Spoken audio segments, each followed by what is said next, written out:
bàbá wa King Wasiu Ayinde Marshal olúwayé àwọn olórin ọlọ́run ní jó bàjẹ́ fún yín. Ẹni tó bá ní pé ẹ̀ sí lọ́tẹ̀ tàbí tó tiẹ̀ ní pé ẹ̀ gbìyànjú a jẹ́ pé irú ẹni bẹ́ẹ̀ olórí burúkú ni. Èmi gẹ́gẹ́ bí blogger tí mo dẹ̀ gbé K1 Junior dání, mo mọ̀ wípé bàbá wa K1 the ultimate ẹ rí wípé àkọ́kọ́ bàbá lè rí aṣíwájú tàbí èèyàn gidi báyìí tí ó bá lè máa ṣerú kan báyìí, kò sí bí gbogbo ọ̀sẹ̀ ní máa là. Tàbá lè rí aṣíwájú bóyá níbi orin ni o, tíátà ni o, tó promote ọmọlẹ́yìn báyìí. Láàrin mi àti níjọ́ tí a ti ń gbé K1 Junior kiri, nígbà tí ó ti mí ti Alhaji Wasiu Ayinde Marshal, kò tí ì yàtọ̀, iṣẹ́ rẹ̀ ò tí ì pé. Ṣùgbọ́n láti ìgbà tí K1 Junior ti pàdé táwọn olólùfẹ́ Alhaji Wasiu Ayinde ti ń pè lọ́tún, tán ti ń pè mí lọ́sì, tán ń pè òun náà pé àwọn fẹ́ kó rí Alhaji Wasiu Ayinde kankan gbà kan wo kan. Wàláì lọ́jọ́ tí K1 Junior ti rí Alhaji Wasiu Ayinde, lọ́jọ́ náà láyé ẹ̀ ti yàtọ̀. Lọ́jọ́ náà ni gbígbà sóò rẹ̀ ló ti háì. Lọ́jọ́ náà ni òun gan ti mọ̀ wípé àṣẹ lóòótọ́ èèyàn ńlá lòun. Alhaji Wasiu Ayinde wọ́n gbé máìkì fún un, wọ́n wá ní pé yóò rí kọ. Wọ́n kọ́ handover láwọn tí wọ́n jẹ́ bàǹdì wọn lọ́wọ́, wọ́n ní ó rí kọ. Ó dẹ̀ rí kọ lọ́jọ́ yẹn, àkọ́kọ́ nìyẹn ní ọdún tó lọ. Ẹlẹ́ẹ̀kejì tó tún wá ṣẹlẹ̀ lọ́dún yìí, wọ́n tún látìgbà tí wọ́n ti kọ́kọ́ gbé máìkì, tán ti kọ́kọ́ fi hàn yẹn, tán gbé máìkì fún yẹn, ló ti làwọn èèyàn ńláńlá ti ń pè é, ló ti ń lọ sóde èèyàn ńláńlá ní pákéjì ti wà fóun náà, làwọn èèyàn ti ń rí wípé ọmọ Wasiu Ayinde rèé. Àkọ́kọ́ nìyẹn.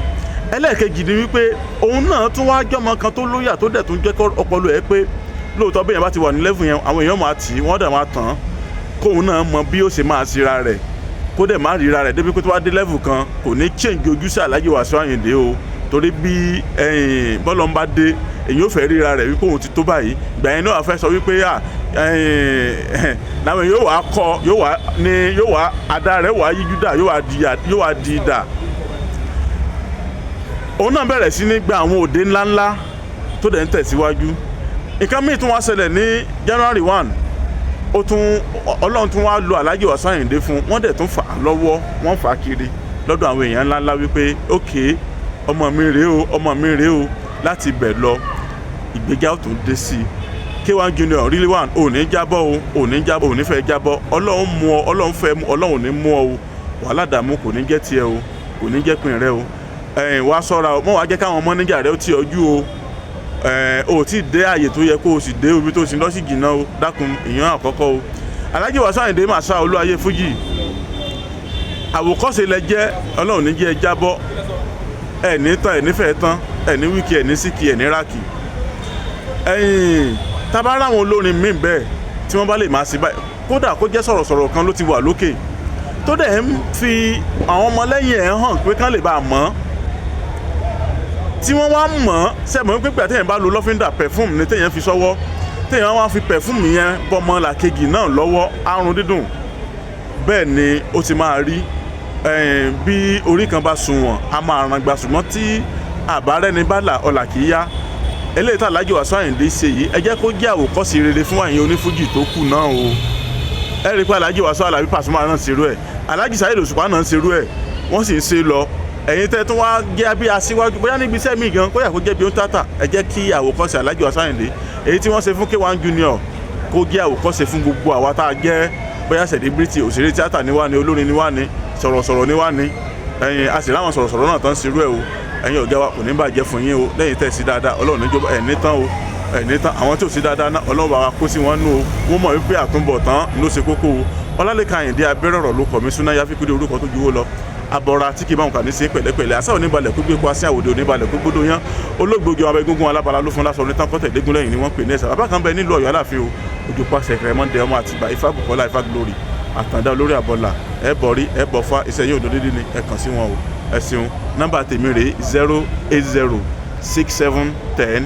08067109598. Àmọ́ promote olórin o, Ọlọ́run lò wá fọ́pọ̀lọpọ̀ lórí péjì wa YouTube wa àti TikTok wa.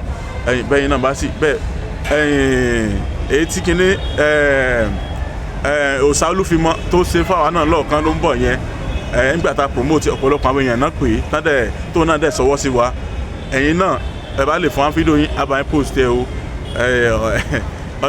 àwa náà sì ni àwa náà tún ní ìdìrànlọ́wọ́ náà bó ṣe wà nù ẹ ṣé o. àṣeyẹ lálákọ̀ máa ń ṣe fún Ayinde ẹ bá ṣàṣe lágbára Ọlọ́run bá o lágbára Ọlọ́run bá Ifábùkọ́lá Ifá mi bàbá mi kẹpẹ. bẹ́ẹ̀ ni o Ẹlẹ́dùmarè fi àṣẹ wí bẹ́ẹ̀ jẹ́ bẹ́ẹ̀ sí ewé àtẹ̀gbò ṣùgbọ́n ó ní àwọn ẹ̀dá kan tẹ́lẹ́dùà fi rán wípé kí wọ́n máa fi tú kí wọ́n sì máa fi ṣiṣẹ́ ìwòsàn. àdúpẹ́ o Ẹlẹ́dùmarè ó ṣeun ẹja tó ń da ibú dààmú òjò apá lọ. babaláwo Ifábùkọ́lá Ifá glory àtàdá olórí àbọ̀là ní Èdùmarè ń lò lọ́wọ́lọ́wọ́ láti kojú gbogbo àìsàn àti ìdí ayé gbogbo tó ń da ọmọ ènìyàn láàmú. àbá ẹ bá mi ká lọ o sádọ̀rọ̀ àtàndá olórí àbọ̀là gbèsòrò débẹ̀ dandan yóò dẹ̀rọ̀ o gbogbo ayé ló lọ síbẹ̀ o. irú ìṣòro àìsàn wo ni tiẹ̀ àìní iṣẹ́ gidi lọ́wọ́ ìpọ́njú ìkórira promise and fail ìjákulẹ̀ lẹ́nu iṣẹ́ kí èèyàn ṣiṣẹ́ kó má lákòjọ ogun ni àìrọ́mọbí àìrọ́kọ tàbí aya rere fẹ́ oyún ìjó tàbí oúnjẹ ojú oorun báwo ra rẹ̀ ràn tẹ̀sí ojú kọjá nkàrí wọ̀ ìdènà ní ẹnìkan kò lágbára o àyàfi ọba Èdùmàrè tó ní káwọn ẹ̀dá kan máa fi ewé àtẹ̀gò ṣèwòsàn tó sì rí bẹ́ẹ̀ ṣe bẹ́ẹ̀ ọ̀gọ̀ọ̀rọ̀ àwọn èèyàn ni wọ́n ti dá láyọ̀ babaláwo Ifábùkọ́lá Ifá glory àtàdá olórí àbọ̀là ẹ̀ ṣé o Ẹlẹ́dùmarè tó ń tú àṣírí gbogbo fún yín ò ní padà ẹ̀yin náà kàn sí wọn gbogbo ẹni tí ayé rò pé kò lè rí ọ̀nà àṣeyọrí mọ́ bóyá ẹ̀yin sì fẹ́ bọ́rí tàbí ẹ fẹ́ bá Ifá ní gbólóhùn ẹ tún lè ta Ifá lọ́dọ̀ wọn ẹ kàn sí wọn nílùú Ọ̀yọ́ Aláàfin bus stop tẹ́ ẹ bá ti dé kí ẹ sọ fún ọlọ́kadà wípé ọ̀dọ̀ bàbá Ifábùkọ́lá Ifá glory àtàdá olórí àbọ̀là lẹ́ ń lọ wọ́n wà ní ìlú péjú 1 sábò Ọ̀yọ́ Aláàfin telephone 08038348630 tàbí 0705288104 ọ̀kàràkàn yìí ná Ifá gbáyé lọ ìrí òkè gbogbo wa. nínú òní di o yọ yẹ wa o kò ní yẹ ẹ lẹ fún wa ó ti rí bẹ́ẹ̀ ó ti ṣe bẹ́ẹ̀.